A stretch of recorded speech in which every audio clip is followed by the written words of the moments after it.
महाराणी ताराराणी यांच्या संदर्भात एका जैन मुनींनी वक्तव्य केलं होतं। या संदर्भात आता जैन मुनी निलेशचंद्र महाराज यांची प्रतिक्रिया आली आहे।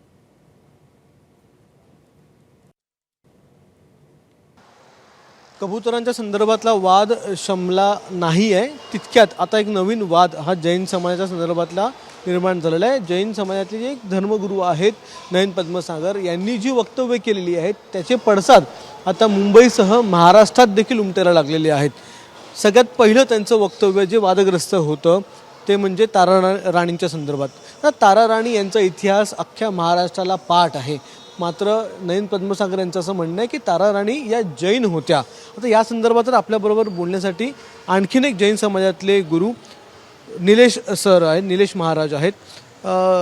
सर, काय सांगाल, नयन पद्मसागर यांनी जे वक्तव्य केलं ताराराणींच्या संदर्भात? आपण गेली अनेक वर्ष महाराष्ट्रात आहात, महाराष्ट्रातला इतिहास आपल्याला माहिती आहे। ताराराणी या जैन होत्या असं त्यांचं वक्तव्य आहे, तुम्हाला पटतंय काय? बघा, ताराराणी जी ह्या जैन नव्हत्या। ताराराणी छत्रपती शिवाजी महाराज ज्यांचे पुत्र राजारामजी महाराज यांची धर्मपत्री होत्या आणि सरसेनापती हंबीरामजी मोहिते हे छत्रपती शिवाजी महाराजांचे सेनापती आणि त्यांचे मित्र पण होते। आणि महाराजांनी काही युद्ध आणि काही गड किल्ले मोहिते हंबीरामजीने जिंकलेले आहे। त्यांचा प्रेम एवढा होता की त्यांची एक मात्र कन्या छत्रपती शिवाजींचे जे पुत्र होते छत्रपती राजारामजी, त्यांच्या कन्याशी त्यांचा 12 वर्षाच्या वयात त्यांचा विवाह झाला। त्यांचा जन्म 1675 मध्ये झाला। 1675 मध्ये झाला आणि त्यांचा जन्म झाला आणि त्यांचा विवाह 16 या मला असं वाटतं 10-12 वर्षाचं वयात त्यांचं लग्न झालं। कमी वयातनी राजारामजी महाराजांचा छत्रपती महाराजांचा मृत्यू झाला।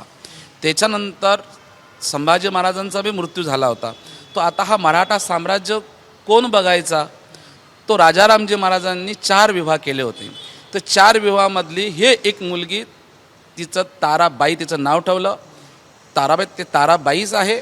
आणि ह्या महाराष्ट्र जनताने युद्धाला लढलं, महाराष्ट्राला वासमिताला जपलं, म्हणून त्यांना महाराष्ट्र जनता हा श्रद्धानी भावाने त्यांना महाराणी ताराराणी म्हणतात। ह्या आपला महाराष्ट्राचा इतिहास आहे। परंतु जे नय पद्मसागरजी महाराजांनी व्यक्तित्व केलं आहे, हे एक मराठा योद्धा होते। मराठा एवढी योद्धा होती की हंबीराव मोहितेने त्यांना शास्त्रकला युद्धकला सर्व शिकवले होते। त्याच्यामुळे राजारामजीचा मृत्यू झाल्याच्या नंतर संभाजी महाराजांचे हाल केल्यानंतर या मुलांनी त्याच्यानंतर मराठा साम्राज्याला जपल्याने ही मराठी कन्या आणि आमची आराध्य छत्रपती शिवाजी महाराजांची सून होती। हे पुरा अख्खा महाराष्ट्राला माहीत आहे ते कोण होते। नय पद्मसागरजींनी हा इतिहास जपला हो आणि त्यांना जाहीरपणाने हा महाराष्ट्राच्या जनताला माफी मागायची गरजेचं आहे। दुसरी गोष्ट की हे नय पद्मसागरजी महाराज हरेक प्रत्येक वेळा बघा, तुम्ही जे जैन समाजाचे ते काही मंदिर मग मांस टाकले ते यांनीच विवाद केला होता कि जैन मंदिर के सामने मांस डाला था, मच्छी डाला था, फलाना डाला, ढिकना डाला था, इन लोगों को वोट ऐसे शिवसेना को हरा दिया था। आज 52 कबूतर खाने बंद है। मैं 6 महीने से लगा हूँ इसके अंदर। 6 महिन्यांपासून मी त्याच्यामध्ये मी एकत्र लढत आहे, हे पुरा जनतेला माहीत आहे। तो मुर्गीचं बोलू शकतो, तो कबूतरावर बोलत नाही। 52 कबूतर खाने बंद करण्याचा पुरा जिम्मेदार हा मंगल प्रभात लोढा आणि हा नय पद्मसागर आहे। मराठी आणि मारवाडीचा वाद यांनीच काढला। मराठीला घरो नका देऊ हाच मंगल प्रभात लोढानी आणि हा नय पद्मनानी काढला। मला तेच आता मराठीवर यायचं आहे। आता त्यांनी मराठी संदर्भात देखील एक वक्तव्य केलं की मराठी ही भाषाचा जन्मच किंवा मराठी भाषा ही जैन धर्मातून आली किंवा जैनांनी ही भाषा बनवली। मराठी भाषा ज्या भाषेला अभिजात भाषेचा दर्जा मिळाला आहे, अशी भाषा जर जैन जणांनी बनवली असेल, जैन धर्मातून आली असेल, तर अभिजात भाषेचा दर्जा का द्यावा हा सगळ्यात मोठा प्रश्न आहे। पण असं वक्तव्य करणं की अभिजात भाषा असलेली मराठी भाषा ही जैन धर्मातून आलेली आहे, हे कितपत योग्य वाटतं? बघा, मराठी भाषा 4 प्रकारच्या मराठी भाषा आहे। ते नय पद्मसागरला कळलं पाहिजे. विदर्भाची मराठी अलग आहे, कोकणची मराठी अलग आहे, मराठवाड्याची मराठी अलग आहे, मुंबईची अलग आहे. तुम्ही त्या नयपदला सांगतो तू इतिहास तू सांग मला की हे चारी भाषा कोण केली आहे, तुझ्याकडे इतिहास आहे का? अरे बाबा, हा पहिले मार्गी भाषा चलत होती, पहिले संस्कृत भाषा चलत होती. या भाषाला जपणारे आमचे छत्रपती शिवाजी महाराज होते. लक्षात ठेवा तुम्ही. आता छत्रपती शिवाजी महाराज नसते तर सर्वजण उर्दूमध्ये बोलले असते. या भाषाला छत्रपती शिवाजीनं जपला आहे. हिंदवी स्वराज्य व्हावे. छत्रपती शिवाजींचं हिंदी की स्वराज नाही, त्यांना म्हटलं ह्या महाराष्ट्र हिंदवी स्वराज्य व्हावे, मतलब हिंदू का स्वराज्य बनना चाहिए मराठी में. ये गलत है और ऐसा बोलना उचित है. ये महाराष्ट्र का अपमान होना पाहिजे. जैन समाज शांतिप्रिय समाज है. जैन समाज कभी भी ऐसी किसी की दिल दुखते अशी गोष्ट करत नाही. हो, ते भगवान महावीरचा जन्म उत्सव होता. हो, जन्म उत्सव भगवान महावीरचे तुम्ही ते इतिहास सांगता. भगवान महावीर कोण होते, त्यांची आई होती काय? तुम्ही मराठाचा इतिहास सांगता. मराठाचा इतिहास जर तुम्हाला कळला, तुम्ही मराठाचा इतिहास वाचा. मी नय पद्मसागरला कहतो, तुम्ही मराठी पब्लिकशी तुम्ही माफी मागा. याच्यामुळे मराठी आणि मारवाडी वाद पुन्हा तुम्ही पहिलेच इलेक्शनमध्ये मराठी आणि मराठी विवाद झाला, मुरगीचा काढला. आता तुम्ही पुन्हा वाद तुम्ही करता. वाद हे फक्त यांना टॅगरेट करायचं आहे, आपला चुनाव जितायचा आहे. त्याच्यामध्ये मंगलप्रभात लोढा बी होते ना. मला तेच विचारायचं आहे. मंगलप्रभात लोढा होतं, त्यांच्यासमोर त्यांनी असं म्हटलं की हिंदूंनी लग्न करावं पण 2च मुलं त्यांना असायला हवी, असं देखील एक वक्तव्य त्यांनी केलेलं आहे. दुसरीकडे आपण बघतोय काल परवा देखील अनेक रामनवमीचे उत्सव निघाले होते, ज्याच्यावर पोलिसांनी ते थांबवले उत्सव. त्याच्यानंतर त्या ठिकाणी पोलिसांच्या संदर्भात देखील काही मोर्चा निघाले, आंदोलन निघाले, जे आंदोलन देखील दडपले गेले. काय वाटतं, एकूण मराठा समाज असेल किंवा हिंदू असतील, यांना कुठे ना कुठे दिवसण्याचा हा प्रयत्न वाटतोय का, की कुठे ना कुठे मुद्दाम अशा प्रकारच्या गोष्टी बाहेर काढून सांगून नवीन वाद तयार करण्याचा प्रयत्न वाटतोय का? बघा, हा मंगलप्रभात लोढांनी आशिष मुनीला सपोर्ट केलेला आहे. मंत्री मंगलप्रभात लोढा हे एक राज्याचे मंत्री आहेत. मंगलप्रभात लोढा एक मंत्री आहेत BJPचे, आणि हा नय पद्मसागरला फुल सपोर्ट करतात. तुम्ही जैन असून विले पार्लाचं मंदिर तुटलं, तो काही करू शकलो नाही, त्यावेळेने मी होतो. अंधेरी मंदिरचे 3 दिवस ताळे बंद होते, त्यात ते मी होतो. कबूतर खानात तो संदर्भात ते बोलले होते की मी मुलीला सपोर्ट करत नाही. बघा, यांना फक्त एकच करायचं, राजकारण करायचं आहे, मराठी आणि मारवाडीला टोळायचं आहे. तसंच यांनी मराठी आणि मराठीत वाद करून उबाटा उबाटा ते उद्धव साहेबांना हरला. आता त्यांचे एक नवीन प्लॅनिंग आहे की तिथं मंगलप्रभात लोढा बी होते आणि तिथं मान्य एकनाथ शिंदे साहेब बी होते. एकनाथ शिंदे साहेब, आता त्यांचं टेग्रेट आहे एकनाथ शिंदे. एकनाथ शिंदेच्या समोर असं बोललं असं तर साहेबांना कळलं नसेल, ते ताराबाई असे म्हणलं, जागतिक न्यूजमध्ये आलं, त्यांना हे कळलं. पण त्यांच्यासमोर अशी वक्तव्य केलं असेल तर महाराष्ट्राच्या जनतानं विचार केला पाहिजे. पण हे हिंदूंनी 2च मुलं असावी, हे त्यांनी जे काही नियम सांगितलेला आहे, हा पटतो का तुम्हाला? बघा, आता तुम्ही आपला हिंदुत्व कला का बघा. MIM हे अकबरुद्दीन ओवैसी आहे. जागतिक बालासाहेब होते त्यावेळेने एक बी MIMचा नगरसेवक हा महाराष्ट्र भूमीवर पडपला नव्हता. जसे बालासाहेब गेले तसे MIMचे मुंब्रामध्ये कमसे कम नगरसेवक आले. ती मुलगी एक म्हणतात की कैसा हराया असे शब्द वाक्य करतात, आपला हिंदुत्वाला तोडायची गोष्ट करतात.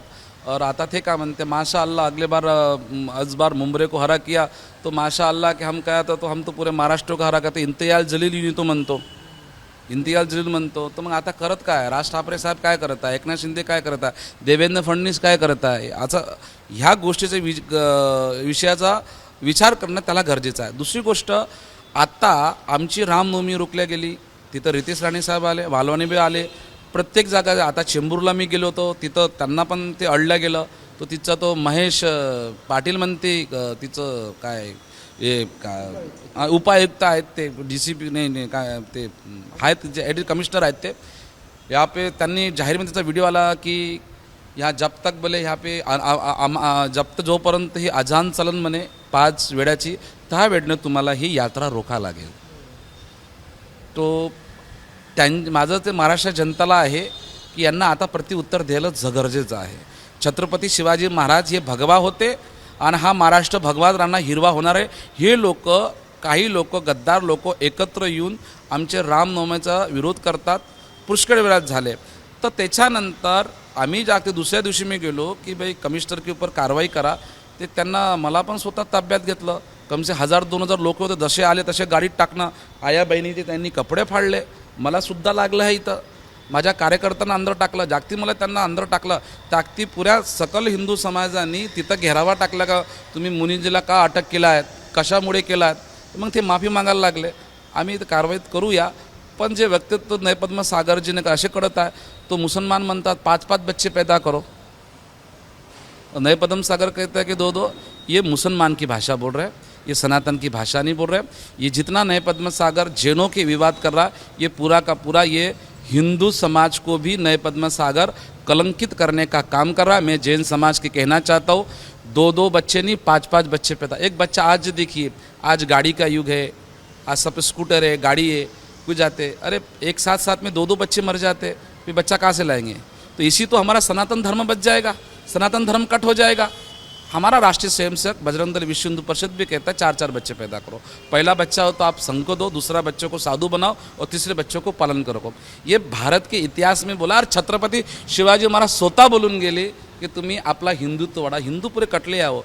आपला बघा इथं पुरा ठाण्यामध्ये मुंब्रामध्ये आपले पुरी मुंबादेवी मराठी होते. सगळे महाराष्ट्रीयन लोक चालले गेले तर मुंबई आले, मुल्ले आले. 5-5, 6-6 बच्चे ते पैदा करतात, जिहाद करतात, लव जिहाद करतात, किती मुली पळून नेतात, त्यांना काही फरक नाही आहे. अरे मुसलमानांची मुलं पैदा याच्यासाठी करते की जन्नतमध्ये जगात कोणाला मर्डर बी केला, त्याचा तर एन्काउंटर बी केला त्याचा, तर ह्या लोकाला हानी आहे. पण आमचा जर एक मुलगा जर गेला तर दुसरा कुठून आणावं, दोघं मिळले तर मग चौथा कुठून आणावं. ते गरजेचं आहे. सभी लवराने आहे की 5-5 नाही 3-3, 4-4 मुलं तुम्ही पैदा करा. आणि जैन समाज तसा घटलेला आहे. जैन समाज पुष्कळ मोठा होता, आता कटायचा आहे. ते विचार गरजेचा आहे, ते त्यांचे विचार आहे. पण मी त्या गोष्टी समर्थन नाही आहे. पण मी तर म्हणतो जैन समाजाला 4-4 मुलं तुम्ही पैदा करा. एक शेवटचा प्रश्न विचारतो की ज्यावेळी हे सगळं वक्तव्य सुरू होतं त्यावेळी त्या ठिकाणी महाराष्ट्रातले मंत्री होते, शिवसेनेचे मंत्री होते, म्हणजे एकनाथ शिंदे होते किंवा इतर देखील महत्त्वाचे मंत्री त्या ठिकाणी होते. आता प्रश्न असा विचारला जातो आहे की मग जर तारा राणींसंदर्भात, मराठी संदर्भात इतकी वादग्रस्त वक्तव्य नयन पद्मसागर यांनी केली, तर मग त्यावेळी या सगळ्या मंत्र्यांनी आवाज का नाही उठवला किंवा या महत्त्वाच्या नेत्यांनी त्या ठिकाणी तेव्हाच त्यांना थांबवायला हवं होतं किंवा त्यांना उत्तर द्यायला हवं होतं की चुकीचा इतिहास तुम्ही सांगताय असं त्यांनी सांगायला पाहिजे होतं, असं आरोप केला जातो आता एकनाथ शिंदेंवर, त्यांच्या मंत्रिमंडळाच्या इतर लोकांवर. बघा, मान्य एकनाथजी शिंदेला ते कळलं नाही. तारा राणी बोलत होते का ताराबाई होतं, जागतिक मीडियावर आलो. आमची मुरजीबाई पटेल चांगलेच माझ्या संपर्कमध्ये आहेत, त्यांचे ते अंधेरीचे विधायक आहेत, त्यांच्याशी फोन लावलं. तो हे साहेबांनी बोला लागत असं तो मी बोलत. तर मग त्यांना मला असं कळतं की एकनाथ शिंदे हा एक सरळ माणूस आहे, भद्रुक आहे, त्याला हे कळलं नाही. जागतिक न्यूजवर आलं कळलं. तो शिंदे साहेबांना माहीत नाही आहे की शिंदे साहेब हा ठाणा जिल्हा आहे, आनंद दिघीचा बाली किल्ला आहे. आणि आनंद दिघे स्वतः ह्या जैन मंदिरातनी रोज यायचे दर्शन करायला 12 वाजता 1 वाजता तरी बी हात टाकत. तर तेच परंपरा एकनाथ शिंदे साहेबांनी ही जपलेली आहे. इथे जैन समाजाचा एक टेंबी नाका ज्या मंदिरमध्ये आहे त्या प्रोग्राममध्ये ते आले नाही. त्यांना प्लॅनिंग बनवून त्यांना तिथं बोलावलं गेलं नय पद्मसागरचं की मोठा जैन समाजा मेळावा आहे, तिथं आम्ही अशा घोषणा करत आहे. शिंदे साहेब तिथे गेले. तो नय पद्मसागर आणि हा मंगल प्रभात लोढाचा एकच विषय आहे, मराठी आणि मारवाडीचा वाद कसं करावं. पहिले यांनी कोंबडी आणली, मांस आणली, मच्छी आणली आणि हा मुर्गी जैन समाज तो मुर्गी खाते फलाना करता, तो उन्होंने उद्धव साहब को हरा दिया. अब उनका टैगरेट है एकनाथ शिंदे. इसीलिए भगवान महावीर जयंती के दिन भगवान महावीर का इतिहास बताना था. उन्होंने विवादित बयान कर एकनाथ शिंदे को टैगरेट करने के लिए एकनाथ शिंदे को भी उद्धव ठाकरे जैसे हालत करने का इन लोगों ने प्लानिंग बना के रखा. इसके अंदर श्रेय मंत्री मंगल प्रभात लोढ़ा का भी है. मैं इस विषय से नए पद्मसागर से कहता हूँ कि मंत्री मंगल प्रभात लोढ़ा, नए पद्मसागर जी, आप अभी आपले हे महाराष्ट्र जनता आहे, छत्रपती शिवाजीची जी मावळे आहेत हे तुमचं काय हाय करतील हे जनताना सवाल करायला पाहिजे. दुसरी गोष्ट, मी सकल जैन समाजाला निवेदन आहे, नय पद्मच्या विचाराला जैन समाज समर्थन करत नाही, याचा जैन समाज निषेध करत आहे. मी मान्य जे काहीतरी झालेलं आहे ते फक्त एकनाथ शिंदेचा गेम वाजवासाठी झालेलं आहे, हे महाराष्ट्र जनतेने गरजेचं आहे आणि एकनाथ शिंदेला पण हे कळलं पाहिजे.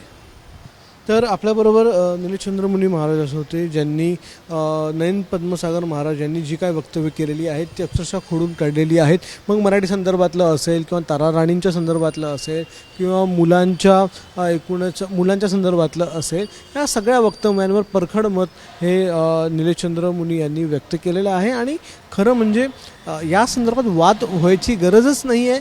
इतिहास हा सगळ्यांनाच माहिती आहे. मराठीचा उदय कसा आला, मराठी भाषा कशी आली, तारा राणींचा इतिहास काय, हे सगळं सगळ्यांना माहीत. तरी देखील कदाचित काही हे जे वाद आहेत ते वाद आता मोठे केले जात आहेत का, हा देखील प्रश्न इथे निर्माण होतो आहे. कॅमेरामन विनयसह अक्षय भाटकर, ABP माझा, ठाणे. ABP माझा, उघडा डोळे बघा नीट.